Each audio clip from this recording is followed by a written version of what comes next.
Et si Christ est en vous, votre corps, il est vrai, est mort à cause du péché, mais votre esprit est vie à cause de la justice.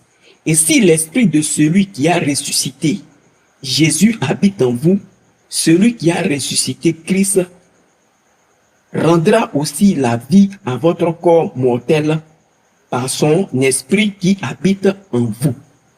Vous voyez ce que ce passage nous explique. Qu'est-ce que ce passage nous dit? Le passage nous dit que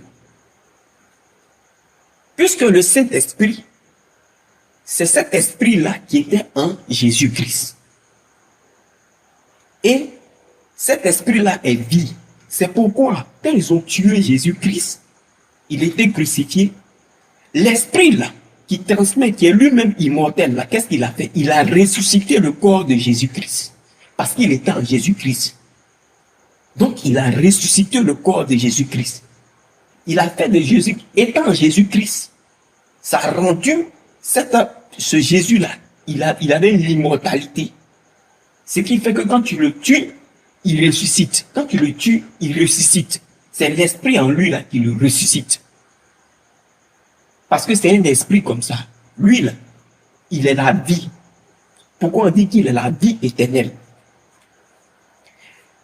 D'autres esprits, quand tu tues le corps, c'est zéro. C'est fini. Il va chercher un autre corps. Lui là, l'une de ses plus grandes caractéristiques, sinon sa nature même, sa plus grande caractéristique, c'est ça, si je peux m'exprimer ainsi. C'est-à-dire, c'est un esprit qui ne meurt pas. Donc, la Bible nous fait comprendre dans ce passage que si nous croyons en Jésus-Christ là, et que l'esprit de Jésus-Christ, nous croyons dans la parole, dans l'évangile là, que l'esprit de Jésus-Christ là rentre en nous là, ça fait que la mort là, quand on meurt là, on peut être ressuscité comme Jésus-Christ a été ressuscité par le Saint-Esprit, qui est Dieu, parce qu'il a la vie en lui. Donc voici la raison, l'une des raisons, sinon la plus grande raison pour laquelle Dieu insiste en nous disant de croire en Jésus-Christ, c'est afin de pouvoir nous ressusciter. Parce que quand nous croyons en l'évangile, lui là, l'esprit, comme on a vu dans le but de l'évangile, on a vu la nécessité de croire. L'esprit rentre en nous. Vous voyez, le Saint-Esprit rentre en nous, quand on le reçoit, il rentre en nous. Et quand il rentre en nous, il nous transmet son comportement, il nous transmet sa nature, il fait de nous des fils de Dieu et des filles de Dieu. Vous suivez très bien. Comment Jésus-Christ, il fait de nous des fils de Dieu. Vous voyez? Et quand c'est comme ça, puisque nous avons l'esprit là, alors, demain, notre corps là, c'est vrai, va mourir demain. Parce que notre corps est souillé. Mais quand ça va mourir, Dieu pourra nous ressusciter. Pourquoi? Parce qu'il est en nous. Comme il a ressuscité Jésus-Christ. Et c'est pourquoi Dieu insiste pour que nous croyions en Jésus-Christ, pour que nous ayons l'esprit de Jésus-Christ, pour que lui, là, quand nous allons mourir, là, il puisse nous ressusciter comme il a ressuscité Jésus-Christ. Et c'est cette démonstration pour nous faire croire cela qu'il a permis à Jésus-Christ de ressusciter et de venir rendre témoignage, se montrer à ses disciples dans la Bible pour dire, vous voyez, quand Jésus est apparu à ses disciples, c'est pour leur montrer que vous voyez que ce que j'ai dit là, c'est vrai. Si vous croyez là, et que vous suivez mes paroles, que l'esprit là entre en vous là, ce que ça vous apporte comme conséquence là, la mort là, quand vous allez mourir là, vous avez un espoir de revenir à la vie. Voici la plus grande conséquence. Voilà pourquoi la plus grande conséquence, c'est-à-dire le souci premier de Dieu là, pour lequel nous envoie l'évangile et puis il insiste, on n'a qu'à croire, c'est pour ne pas que la mort puisse nous retenir.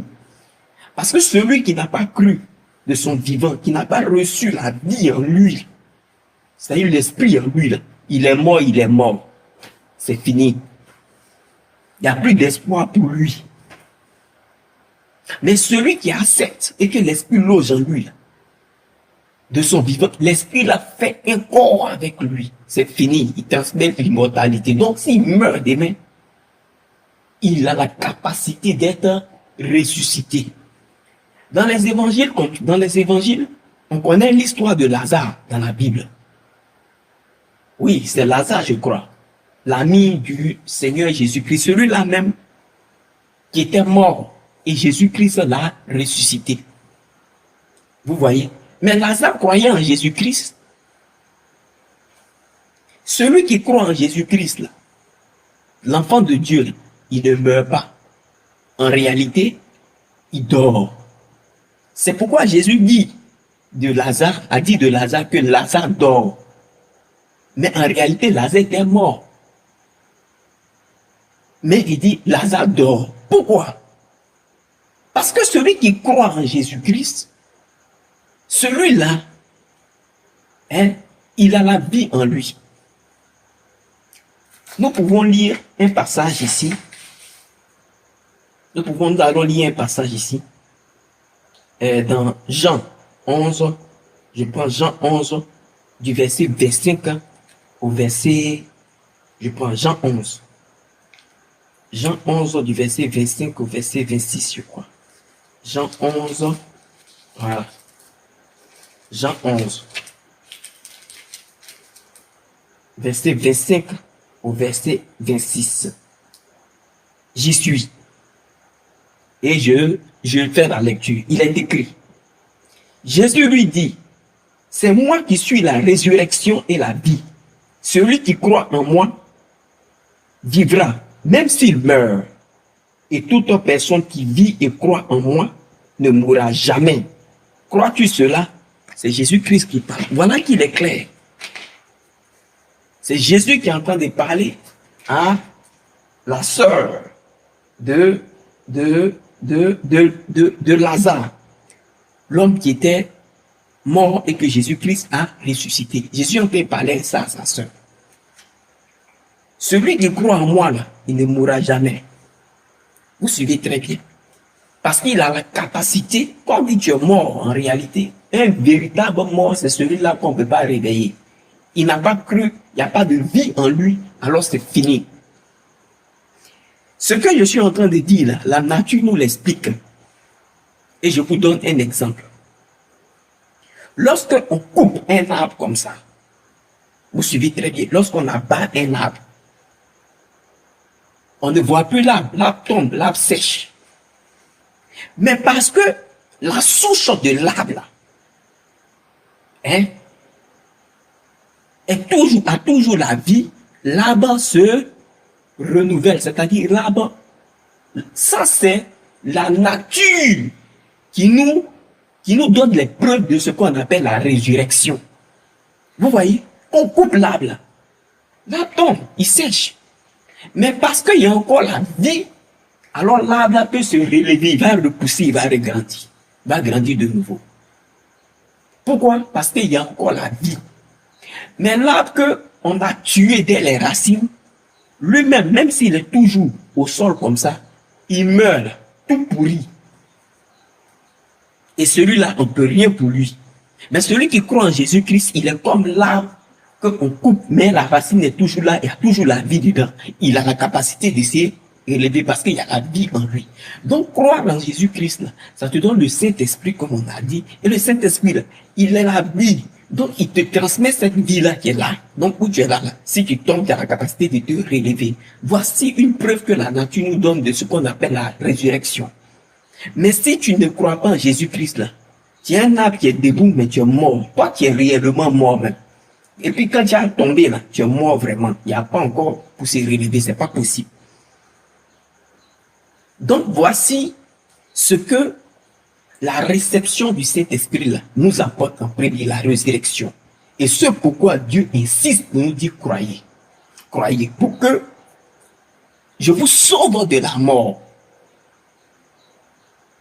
Pour que je vous sauve de la mort par mon esprit, comme j'ai sauvé Jésus-Christ.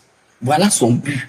Voilà ce qu'il a placé pour venir nous enlever, nous arracher de la mort, pour ne pas que la mort puisse nous retenir. Quand on va mourir là, les ténèbres, la mort ne pourra pas nous retenir. On sort, on ressuscite. Quand Dieu veut, il nous ressuscite encore. Et puis, on domine, on vit. Vous voyez? Donc, c'est ça. Maintenant, il y a d'autres conséquences que cela apporte. C'est quoi? Alors, le Saint-Esprit, quand il vient en nous, quand nous le recevons, il nous apporte la vie. Vous suivez très bien. Il nous apporte la vie. Le Saint-Esprit, quand il vient en nous, il nous apporte la vie. Maintenant, hormis ça, il y a une autre conséquence, il y a un autre rôle qui joue dans notre vie.